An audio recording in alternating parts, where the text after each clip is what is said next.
ang hirap mag-instill na I want to be heard. Sana maintindihan, sana mapakinggan nila ako.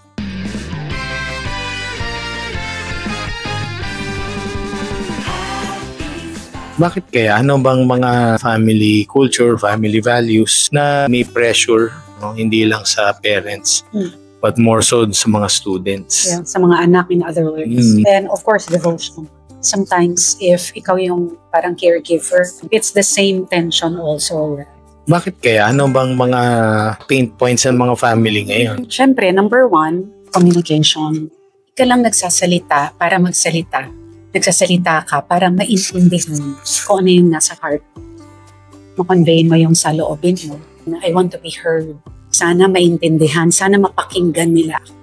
Tapos, of course, there's finances pa rin. Problema sa pera sa pamilya, problema sa maraming bagay, hindi ka matustusan or hindi ka masuportahan. And then, emotional needs ng bawat isa. So, meron talagang needs na kailangan punuan din ng bawat member of the family. Yung sinabi mo na, I want to be heard, is it more kaya of the children?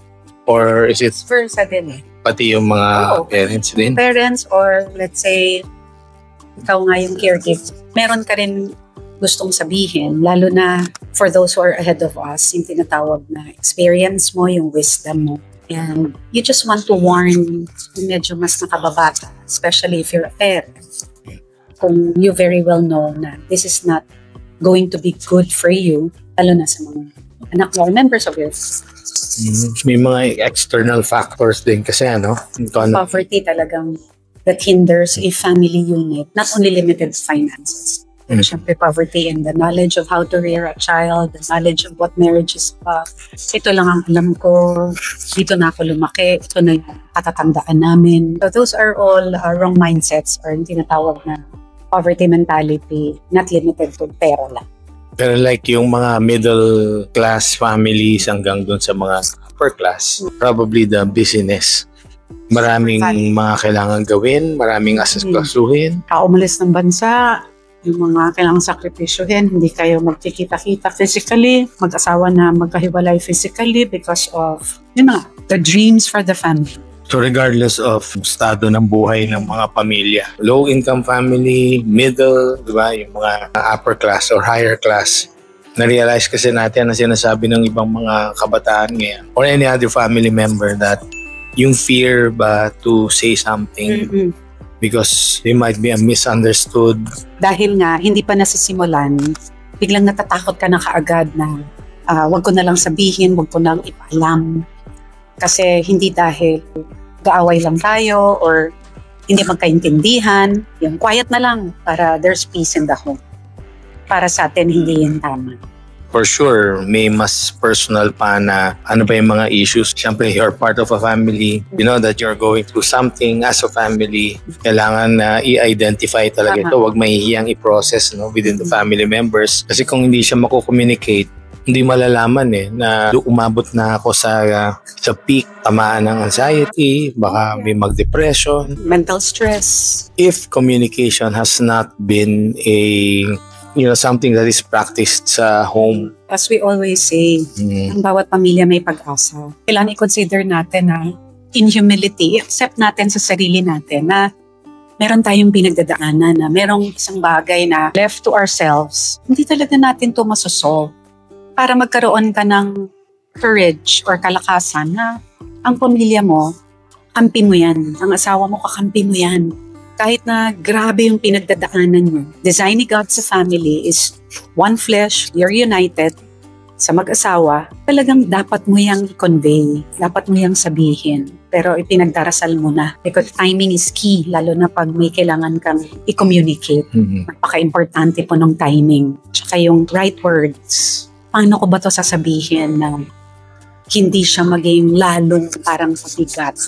Pero na makita ng, let's say, asawa ko or parents ko na kailangan ko ng tulong. Na safe, you are loved, at hindi ka huhusgahan. If we are to say something or tell something encouraging muna para sa mga magulang, what would that be? Unang-una, i-accept din nating mga magulang na we do not know it all.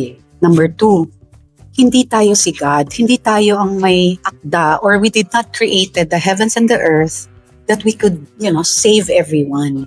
Tapos number 3, maging objective tayo na hindi porke tayo yung magulang, tayo yung palaging tama. Dahil may mga pagkakataon that God uses also people, especially family members or children or spouse, para i-expose din yung anong dapat mong baguhin. Para sa ikabubuti mo, ikababago mo, and the people around you, and that is your family. Humility pa rin eh. Kasi minsan sa culture natin, love, meron yung pagkasasagot, magulang ako, kasi it's a form of disrespect. So there must be a way to communicate things without losing respect. Kasi kailangan irespeto din natin yung anak natin, di ba? Hindi porke mas bata sila, wala silang voice. We also need respect. Vice versa yun. Respect earned, yun din ang ibibigay mo, i-export. If you're listening to this, huwag na natin i-complicate yung mga bagay-bagay. God gives wisdom. Tama. Only if you ask Him. Siyempre, do not rely on your own strength. Start praying and ask God, papaano ba? Kasi kung namuna talaga yung pride din sa atin, ba't ako makikinig sa'yo, di ba? O sa mga anak mo, feeling mo alam mo lahat o hindi alam ng mga bata. But start to humble yourself as well. Our children will have the confidence to speak, not only speak up. Make us also realize.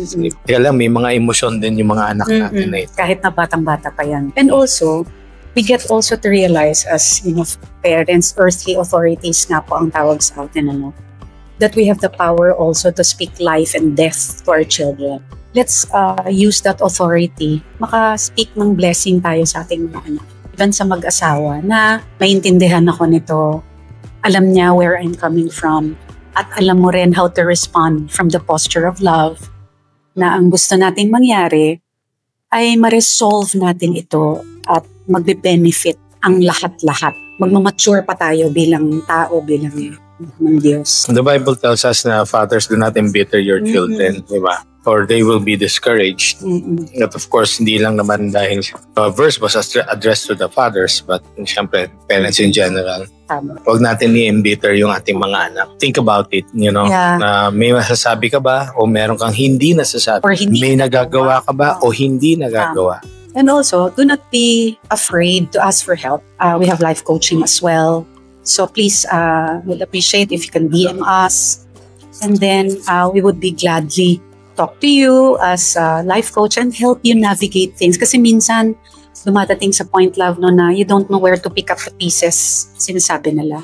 We're here for you kasi lagi nga nating sinasabi na there's always hope at ang bawat pamilya talaga may pag-asa. Since also the Bible encourages children to honor their father and mother, for this the first commandment with a promise that it may go well with you. Kahit na ano naman ang season ng mga anak natin, I'm sure kung they're a toddler, they're a tween or teens. Or may asawa na. Adults or may asawa na. So, you are called to honor your parents.